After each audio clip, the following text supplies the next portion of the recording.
Había un viento así de frío que parecía saber el nombre de los árboles cuando llamé a la chimenea esa noche. Estaba sentado en la misma mecedora donde me siento siempre, con la manta sobre las piernas y una taza tibia que ya no sabía si calentaba la mano o el recuerdo. Entonces llamaron a la puerta. No fue un golpeteo casual. Fue un llamamiento urgente, como si quien estuviera fuera se estuviera apoyando en el pomo con todo lo que le quedaba. ¿Y tú qué habrías hecho si en la mitad de la noche, con la lluvia pegando al cristal y la radio apagada, alguien llamara a tu puerta y pronunciara un nombre que te hubiera roto el alma hacía años? Abrí sin pensar demasiado. La luz del pasillo hizo un rectángulo en el umbral y dentro, apoyada contra la tabla de madera, había una mujer con el cabello empapado y los ojos que parecían demasiado viejos para su cara. Tenía una niña dormida en los brazos, envuelta en una manta que olía a lavanda y a gasolina. No llevaba un bolso, ni un teléfono, solo un par de botas destrozadas y las manos cubiertas de barro. Me miró como si hubiera esperado toda su vida que yo la dejara pasar. Sin presentaciones, sin pretensiones, dijo mi nombre y mi nombre me abrió la garganta. Dijo: ¿puede ser que aquí viva el hombre llamado por todos el abuelo? Me senté en la escalera porque mi cuerpo obedeció a una memoria más vieja que los modales. A mí, que había pasado la vida jugando al equilibrio de las decisiones, esa mirada me partió en dos. No supe si se trataba de una mujer real, de una invención de mi cabeza para castigarme, o de la arruga en el tiempo que trae de vuelta lo que no sabemos enterrar. Me dijo un nombre que hacía 30 años que no escuchaba. Era el nombre de una niña de la que yo había sido responsable, aunque nunca quise creer que ser responsable fuera eso que luego me acusaría en las noches de más frío. Tenía 8 años cuando las decisiones que tomé la dejaron sin un abrazo que la sostuviera. La mujer decía que ella era su hermana, que la niña dormida era la misma, que había crecido, que el tiempo se había dibujado diferente sobre su rostro. La pregunta volvió a mí con la insistencia de un viejo disco rayado. ¿Qué habría hecho yo entonces distinto para que no existiera ahora este silencio en mi pecho? La invité a entrar porque no supe decir que no. Porque había una abuela dentro de mí que quería creer que las cosas se podían reparar con una taza de té. Porque dejar a alguien en la calle a esa lluvia me habría convertido en lo que siempre odié, en un testigo cómodo.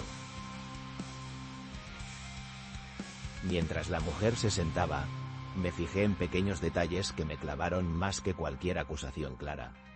Tenía una cicatriz en la muñeca izquierda, una que había visto antes en un expediente, una que yo recordaba por haberla dibujado en una foto como si fuese un mapa. Sus dedos, cuando apoyó la niña en uno de mis sillones, temblaban igual que las manos de aquella madre de la que me ocupé con acento agudo en un despacho lleno de papeles que olían a café frío. Le ofrecí la taza, no la tomó, miró la cocina, el delantal que colgaba de la puerta, las fotos en la repisa. En una de ellas aparecía mi esposa, joven, con la sonrisa que me había hecho prometerme no llorar en público. La mujer se quedó fija en esa fotografía, y por un segundo la expresión que cruzó su rostro no era de quien mira una foto, sino de quien reconoce un lugar que solo existe en memorias ajenas. Me contó cosas sin decir todo. Dijo que habían caminado mucho, que se escaparon del sitio donde estaban, que alguien rompió un acuerdo esa misma tarde. Dijo que no quería un hospital, que no quería policías, que lo único que pedía era poder pasar una noche caliente. Pregunté dónde habían venido. Ella me señaló una dirección que yo conocía, aquella casa al final de la calle donde, años atrás, tomé una decisión que cerró otra puerta. Me sentí más viejo de pronto, no por la edad sino por la certeza de que el pasado venía a cobrar interés. Le hice preguntas y ella esquivó las respuestas con una sonrisa que no era inocente. Era de quien sabe que no hay vuelta atrás. Cuando empezó a hablar de la niña, su voz se hizo fina, como cuando uno recuerda canciones que no son suyas. Dijo la palabra olvido con el mismo cuidado que yo decoro mis errores. Pasamos la noche en una quietud que parecía una decisión. La niña respiraba como una canción lenta. El fuego en la chimenea se consumía sin estruendo. A veces la mujer se levantaba y se asomaba por la ventana, mirando la calle húmeda como quien busca confirmación de que el mundo sigue ahí. En algún momento, me confesó que llevaba años buscándome. No dijo por qué, ni tampoco nombró la culpa que pensé que podía pertenecerme. Dijo simplemente que no quería repetir los mismos silencios. Entonces me enseñó algo que me hizo encender una indignación antigua. Un dibujo, enrollado y atado con una gasa. Era un dibujo hecho por una mano infantil, con trazos que yo reconocí sin querer. Era un barco y en la esquina mi abreviatura, la inicial que le había puesto a su expediente por hastío administrativo. No pude sostenerlo. El dibujo era la verdad clinchada con el lazo de la contradicción. Me vinieron imágenes en rapto. Mi despacho, el calor del verano, las conversaciones que evitaban mirar a los ojos, papeles con sellos y fechas que he intentado borrar desde entonces. La mujer me dijo una frase que todavía me retumba cuando me apoyo en la mesa de la cocina para no caer. No he venido a buscar justicia. He venido a saber si aún queda alguien que la recuerde.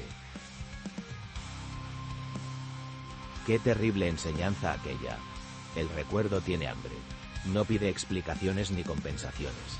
Solo pide presencia. A la mañana siguiente, la mujer y la niña se fueron sin pedir permiso, como quien deja una nota en la mesa y se va antes de que alguien la firme. Dejaron contigo, como huella, un par de zapatos mojados en la puerta. Abrí la puerta y solo encontré barro seco y un rastro que se perdía en la acera. Nadie más parecía haberlo visto.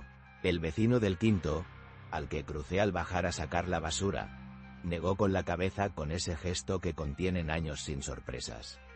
No había noticias en la radio, ni en la red que aún uso a medias, ni en el buzón. Era como si la visita hubiera sido un capítulo que se escribió solo para mí. A la tarde, impulsado por una mezcla de curiosidad y la necesidad de castigar mi propia memoria, fui a buscar lo que pudiera quedar de aquel expediente. Fui a la oficina donde trabajé tantos años y donde la tinta todavía olía a decisiones. La puerta estaba con llave y las luces apagadas. Me hablaron por el interfono y me pidieron documento. Les conté que había pasado por allí años atrás y que necesitaba revisar un archivo que no era exactamente mío. La voz al otro lado tardó en decidir. Cuando me entregaron un paquete sin novedades, sentí cómo la realidad se me volvía resbaladiza. Desenrollé los papeles en mi mesa y encontré nombre tras nombre, decisiones justificadas en letra firme, firmas que todavía parecían hechas por mi mano. Allí estaba la historia que nunca quise relatar. Un niño sacado de una casa por boleto administrativo, una ficha con recomendaciones que nadie siguió, una nota que decía, riesgo moderado, y otra que decía, archivar. Y entre esos papeles, una foto. La niña con la que me había encontrado la noche anterior cuando tenía 8 años, la misma sonrisa imperfecta, la misma forma de sostener un osito. Esa foto debía tener al menos 30 años. Pero la mujer de mi coche llevaba un dibujo que coincidía con el que estaba en la esquina de la foto. Fui a preguntar a quién quedaba del antiguo equipo. Había caras conocidas y otras que se habían ido. Algunos me miraron como si viera un fantasma. Entre ellos, una compañera que ahora llevaba gafas más gruesas me dijo sin rodeos que aquel caso había sido complicado y que, seguramente, yo recordaba peor de lo que había sido. Intenté confrontar los hechos con lógica. Revisé fechas, llamadas, informes. Cada documento era una versión. No hallé una verdad que me satisfaciera, solo versiones que se alimentaban unas de otras. Y en ese agujero sin fondo, la imagen de la mujer en mi casa seguía creciendo con la potencia de lo que se había negado a desaparecer. Volví a mi casa confiando en que la razón abriría la compuerta. Pero la noche me sorprendió de nuevo con la casa demasiado callada. Tomé la taza de té y me senté a mirar la llama. No puedo explicar con precisión cómo la memoria empieza a fabricarse a sí misma. Solo sé que la mía comenzó a interrogar cada gesto que hice en aquellos años, cada palabra que elegí para no mirar a los ojos a una madre cansada. La mujer volvió a llamarme una semana después, pero esta vez lo hizo con una nota bajo la puerta. Era un papel con un dibujo infantil y una frase escrita con una caligrafía que intentaba ser adulta. Si me recuerdas, dime dónde esconderme. Me pareció una broma cruel o una señal de que mi cabeza ya jugaba conmigo. La foto que apareció aquella tarde en la mesa me dio motivos para no creer que era una broma.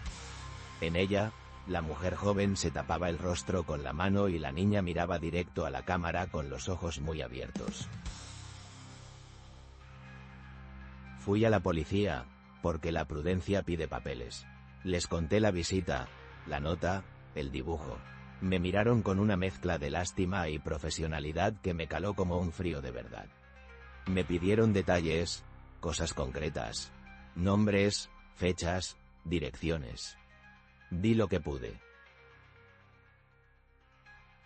Hicieron una búsqueda que me pareció con la delicadeza de una mano grande en un escaparate.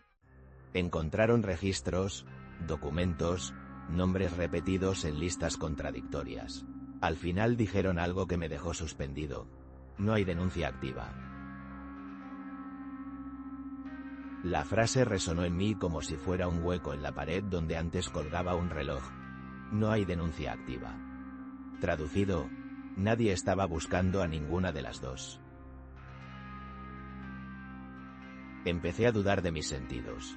¿Había sido una mujer real la que se apoyó en mi puerta o fui yo quien fabricó compañía para poder justificar la culpa que me comía en los silencios? La noche siguiente, me despertó un ruido, un rasguño suave en la ventana. Miré y pensé que no, que ya estaba listo para el autoengaño. Pero al encender la luz vi un trozo de tela enganchado a la rama de un arbusto, el borde de una manta que olía como a lavanda y a gasolina. Recogí ese trozo con el cuidado con que uno toma algo que pertenece a otro y comprendí que mi mente no jugaba sola. Había una voluntad de presencia que se empeñaba en cruzar mi umbral. Por los días que siguieron, empecé a notar detalles que desafiaban la hora oficial de los recuerdos. En la tienda del pueblo, el dependiente me dijo que hacía semanas había visto a una mujer con una niña, que le había pedido trabajo y que le había sonado la voz antigua. En la farmacia, una mujer mayor preguntó si hacía años que no traía fotos y dijo que recordaba a la niña del expediente jugando en la plaza. La prueba concluía en un recurso extraño. Mi pueblo entero tenía una memoria que se inclinaba hacia la misma historia, pero nadie podía ubicar dónde ni cuándo. Era como si el pasado hubiera decidido dejar notas a su paso y desafió a la gente a unirlas. Aún así, había resistencia. Amigos de antes me sugirieron que iba a visitar archivos viejos para consolar mi conciencia. Unos me dijeron que dejara estar, que las heridas sanan si uno deja cicatriz en la piel y no en la memoria. Pero yo, que había aprendido a leer entre líneas, noté que cuanto más buscaba pruebas externas, más el caso parecía escurrirse hacia un punto que solo yo habitaba. Una noche, encontré en la cocina una pequeña cajita de cerillas con un dibujo dentro. No sabía cómo había llegado hasta allí. Abrí con las manos temblorosas. Dentro estaba una etiqueta con una palabra que me desarmó: perdón. No hubo mensajes de voz, ni llamadas, ni explicaciones lógicas. Solo la permanencia de una presencia que venía a recordarme que lo que hice en el pasado no se borraba aunque yo lo archivara bajo la etiqueta de la prudencia. A partir de entonces las noches me ofrecían pruebas y silencios a partes iguales. Escuchaba pasos por el pasillo que al principio atribuía a mi soledad, luego a la casa vieja, y finalmente a una voluntad ajena que se paseaba sin hacer ruido, como quien toma el pulso de un corazón que no lee. En una de esas noches la mujer volvió a llamar, esta vez sin pedir permiso. Entró y dejó una carta sobre la mesa. No llevaba la niña. La carta era corta. No busco que me devuelvas el pasado. Solo quiero que me mires cuando lo nombre. Me pareció una exigencia mínima y a la vez gigantesca. Me obligó a recordar con más claridad el día en el que decidí archivar, cuando una foto y una decisión valían más que la mirada de una madre. Le escribí una respuesta y la dejé en la misma mesa, como si la correspondencia entre extraños pudiera reparar. Al día siguiente, la carta seguía ahí, doblada exactamente igual, pero con una nota nueva. A veces las respuestas no muestran lo que pides. Fue entonces cuando comprendí la lección más dura. Hay heridas que no esperan justicia, solo buscan ser reconocidas. No pedí pruebas a la señora, no pregunté por su identidad con la dureza de un fiscal. Empecé a escucharla, porque escuchar es, a veces, el único modo de no seguir lastimando. Me contó, sin dramatismos, cómo habían sido sus días desde que la apartaron. Hogares temporales, casas prestadas, empleos que no eran más que techos para no mojarse. Me habló de puertas cerradas y manos que señalaban un expediente cuando pedía ayuda.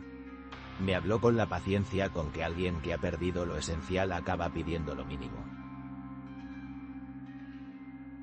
A veces, al cerrar los ojos, veía mi despacho, aquel enfado profesional que confundí con responsabilidad. Veía la fila de nombres que se iban borrando bajo la indiferencia oficial. Veía a la niña en una cama que requería a alguien que no llegué a ser. No era un fantasma lo que me visitaba. Era la acumulación de los olvidos que alguien se negó a llevar consigo. Y yo, que había pensado que mis decisiones estaban justificadas, descubrí que las justificaba con la misma calma con que se justifica una operación. Limpias, frías, técnicamente correctas. Llegó un momento en el que dejé de cuestionar si era real o no. Dejé de buscar la explicación lógica porque al hacerlo me convertía en cómplice del silencio. En lugar de eso, me dediqué a acompañar la presencia que aparecía en la noche. La invitaba a sentarse, le daba algo de comer, la miraba a los ojos cuando hablaba del pasado. Y hubo noches en que no venía nadie y la ausencia dolía más que la visita. Me sentía traicionado por mi propia esperanza. ¿Había sido yo el que inventó un consuelo para no dormir con la culpa? A veces creo que lo más inquietante no es la aparición de lo imposible, sino la capacidad que tiene el tiempo para convertir la culpa en compañía. Un invierno, encontré en el buzón una fotografía reciente de la mujer que venía. Al reverso, una nota. Sigo aquí cuando me necesitas.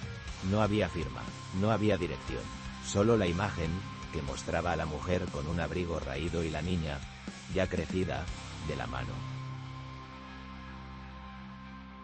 Empecé a dejar la puerta entreabierta algunas noches, no por miedo, sino por un sentido de justicia pequeña, que nadie que busque no encuentre abrigo en mi hogar. Algunos me tomaron por loco. Otros comprendieron la necesidad de compañía. Mi nieto, que visita de vez en cuando, me habló de que a veces los viejos proyectan historias porque han perdido la capacidad de salir a buscarlas. Dije que quizá tuviera razón y no pude decidir si me dolía más que me llamara así o que su mundo joven no supiera de esas responsabilidades que pesan en las sábanas de la noche. La historia llegó a oídos de personas que ya no estaban en el pueblo. Un antiguo compañero me llamó por teléfono y me preguntó si estaba bien. Le dije que sí, porque a veces decir la verdad es abrir otra herida que no quieres abrir a quien aún guarda heridas propias. Con los meses, la visita se volvió menos frecuente. A veces pasaban semanas sin que nadie llamara, y otras veces venía una nota, un dibujo, una marca en la cerradura con la misma paciencia de quien espera a que el otro madure. No busco convertir esto en una fábula moral. No pretendo absolverme ni condenar a nadie. Lo que me interesa, y por eso lo cuento frente a una chimenea en esta noche de absoluto silencio, es la sensación de que hay un hilo entre lo que decides y lo que te devuelve la vida. A veces me levanto en mitad de la noche y me siento a la mesa con la carta en la mano, y me pregunto si en algún lugar la mujer y la niña viven con menos miedo porque una vez alguien las miró. La noche que decidí no buscar más respuestas documentales, sino mirar por las ventanas de mi propia memoria, fui al archivo otra vez y pedí que me dejaran ver las fichas. No para encontrar culpables, sino para aprender a recordar distinto. Leí y subrayé con la torpeza de quien intenta aprender a pedir perdón. Anoté nombres, fechas, pequeñas cosas que podrían haber cambiado el destino de alguien. Hice una lista larga y frágil de gestos que hubiera podido hacer. La sensación que me queda, ahora que las noches ya no son lo que eran y la lluvia golpea menos fuerte, es que el terror mayor no es ver algo sobrenatural sino descubrir que uno ha sido el autor de un silencio. Y aún así, cuando llega la noche y la calle se vuelve un espejo sin respuesta, me siento en la mecedora y me pregunto si lo que vino fue otra cosa. Un ruego o un juicio. Una llamada para que yo pueda expiar o una búsqueda por compañía. A veces creo que la diferencia entre los vivos y los muertos está en la manera en que preservan su necesidad de ser vistos. Y yo, que fui testigo muchas veces, aprendí tarde que ver no es lo mismo que mirar. No tengo la ambición de salvar la historia. Lo único que hago es contarla como se cuenta una confesión en lo bajo, frente al fuego que minimiza las sombras pero no las borra. Puede que al final la mujer y la niña fueran un símbolo de algo que me persigue. Mi propia ineptitud para actuar con decisión cuando la urgencia era humana y no administrativa. Puede que fueran reales, o que fueran el modo en que mi culpa tomó cuerpo. Lo que sé con una certeza que pesa es que desde aquella noche no duermo con la misma confianza. A veces, cuando cierro los ojos, escucho pasos fuera y me levanto sin saber si responderá alguien. Abro la puerta, y solo hay una hoja seca que tiene impresa la forma de un zapato. No busco absoluciones, solo he aprendido que las decisiones pequeñas tienen eco grande y que la memoria no perdona, pero sí ofrece una alianza, la posibilidad de estar ahí, aunque sea tarde, para quien un día te necesitó. Y si alguna vez te llaman a la puerta cuando tu conciencia está llena de papeles, no lo dejes pasar. Desde entonces, nunca he vuelto a cerrar los ojos del todo.